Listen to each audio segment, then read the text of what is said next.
Mga uri ng sahod. Una, sibuyas na sahod. Ito yung sahod na kapag hinati-hati mo sa gastusin, mapapaluha ka.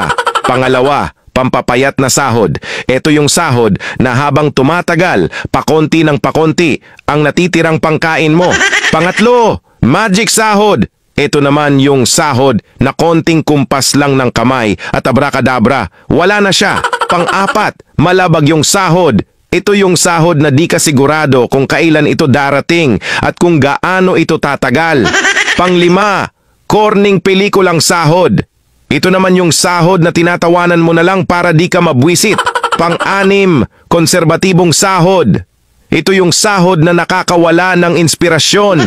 Pang-pito, baog na sahod. Ito naman yung sahod na kahit anong trabaho ang gawin mo, wala pa ring kalalabasan ito. Pang-walo, reglang sahod. Ito yung sahod na isang beses isang buwan lang dumating at tumatagal lang ng 3 araw. Alin sa 8 ang sahod mo?